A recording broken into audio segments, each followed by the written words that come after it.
j'espère que vous allez bien. Je suis trop contente de vous retrouver pour une nouvelle vidéo, pour notre nouveau concept. Aujourd'hui, on va parler d'Aya Nakamura contre Kyo Jino. Le styliste avait accusé la chanteuse de plagiat. Et la semaine dernière, la décision du juge est tombée. Aya a gagné. Donc aujourd'hui, je vais t'expliquer pourquoi Aya a gagné et qu'est-ce qui s'est passé.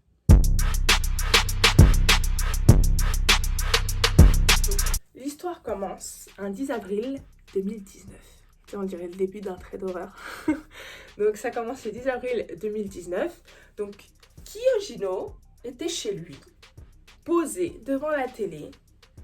Donc la télé, parce qu'en fait il a YouTube sur sa télé, c'est pour ça. Donc il regardait les sorties clips et là il voit Aya Pookie. Donc il clique et là Kyo Jino, il se décompose. Il voit ses robes sur Aya. En tout cas, c'est ce qu'il pense. Il pense que Aya porte ses robes. Sauf qu'il se rappelle que quand il avait envoyé son moodboard, eh ben on lui avait pas donné suite, en fait. Et donc il se dit, attends, donc là c'est mes créations sur Aya, alors que c'est pas moi qui était engagé comme s'il est sur le clip. Donc ni une ni deux. Kyo Jino prend son téléphone, il commence à tweeter. Donc sur Twitter, il commence à poster des comparaisons entre ses créations et les tenues de la chanteuse, et des extraits du moodboard qu'il avait envoyé à l'équipe d'Aya l'année précédente. Donc suite à ça, sur Twitter, c'est la stupeur. Quoi, Aya, c'est une voleuse? Comment ça? Ça ressemble de ouf. Il y en a d'autres qui disent, mais non, c'est que des vêtements, patati, patata, bref. Donc suite à ça, c'est la folie. Aya en tété, Pookie en tété, Kyo Jino en tété. Donc Aya, elle voit son téléphone, il n'arrête pas de sonner, notif, elle comprend pas. Donc qu'est-ce qu'elle fait, Aya? Aya, elle est impulsive. On la connaît. Elle prend son téléphone et elle tweet. Les idées sont à ceux qui les réalisent. Au revoir. Merci. Donc suite à cette réponse, les gens ils deviennent fous. Il y en a qui sont là en mode, c'est un aveu, ça veut dire qu'elle a volé. Regardez ce qu'elle est en train de dire. Il y en a d'autres qui disent, mais n'importe quoi, elle pique, c'est de la provoque. Perso, je pense qu'elle pique parce que ça se voit qu'elle aime trop ça, tu vois. Ça se voit, c'est une meuf qui est provocatrice, tu vois, qui a un fort caractère. Toi t'es bon qu'à planer, ouais je sens ta sème, j'ai l'avocat. Mais moi je pense que c'est de la provoque. Vous en pensez quoi? C'est de la provoque ou c'est un aveu? Dites-moi en commentaire, ça m'intéresse de savoir. Le lendemain, elle revient avec un tweet en disant, la styliste qui a fait mes tenues, c'est Coco The Don. D'ailleurs, si tu penses que tu as vraiment raison, allons au tribunal. Donc, Kyo, il lit ça. Je suis en conscience, là. Je l'appelle Kyo, le mec. Bref. Donc, Kyo, il lit ça. Il se dit, mais attends, elle veut jouer avec moi? Mais pas de souci. Donc, qu'est-ce qu'il fait? Il envoie une lettre de mise en demeure à Aya via son label. Une lettre de mise en demeure, c'est quoi? C'est quand tu reçois une lettre qui t'explique formellement ce qu'on te reproche et ce qu'on te réclame en compensation des dédommagements pour le tort. Donc Aya, elle reçoit ça via le label. Qu'est-ce qu'elle fait? Elle rigole. Elle se dit, mais il croit vraiment que moi je vais me plier? Mais c'est un ouf. Donc chacun de son côté est sûr d'avoir raison. Donc quand c'est comme ça, vous savez comment ça se passe. Tribunal. D'un côté, on a Kyo Jino qui réclame 50 000 € pour parasitisme.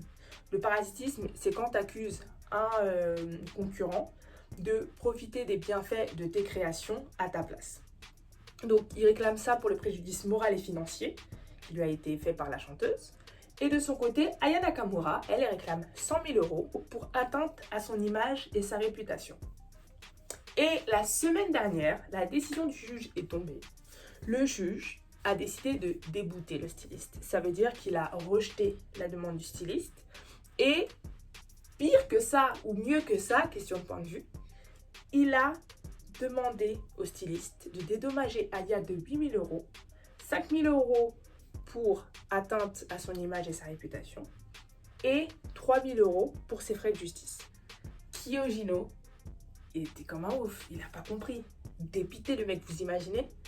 Toi, t'es sûr que quelqu'un t'a volé, la personne, tu la confrontes devant la justice parce que tu veux qu'elle paye, et au final, c'est toi qui payes. Donc, lui, il voit cette décision, il dit, mais c'est une blague. Kyo Jino, vous le connaissez, il commente la décision du juge, hein, bien sûr, il n'est pas content. Et il laisse supposer qu'il pourrait faire appel de la décision qui a été prise par le tribunal. Donc, cette histoire, pourquoi elle est intéressante? Au-delà du fait que c'est du gossip, il y a quelque chose à retenir. Ce qu'on doit retenir, c'est la notion d'idée. Ce que Aya a dit dans son tweet, en vérité, c'est la base de la réflexion qui a été menée autour de l'affaire par les juges, je pense. Est-ce que c'est un vol de création ou un vol d'idées? En vérité, c'est ça la question. Parce que si c'est un vol d'idées, Aya n'a pas été punie puisque les idées ne sont pas protégeables par la loi. Alors que si c'est un vol de création, là, Aya doit payer. Et donc là, d'après la juge, c'est un vol d'idées parce qu'elle estime que le styliste n'a pas pu donner d'éléments assez concluants qui prouvaient que Aya avait volé ses créations. Et donc c'est là que c'est hyper intéressant parce que de son côté, le styliste, pour lui, c'est pas seulement des idées, c'est ses créations. Alors que du côté de la juge, c'est juste des idées et il peut pas estimer qu'on lui a volé ses créations. Donc c'est intéressant de voir comment c'est une notion qui est quand même vachement relative. Donc la conclusion à retenir pour vous, c'est que vous ne pouvez pas protéger vos idées parce qu'on ne met pas de droit d'auteur sur une idée. Une idée, pour être protégeable, doit être suffisamment conceptualisée pour être perçue et dite comme originale. N'hésitez pas en commentaire à me dire ce que vous avez pensé de l'histoire, si vous pensez que le juge a été trop dur, si vous pensez que Aya est une voleuse ou si vous pensez que Aya est innocente. N'oubliez pas de vous abonner, de liker, ça me donne de la force, et de partager. Je vous dis à très vite pour une prochaine vidéo. See you soon!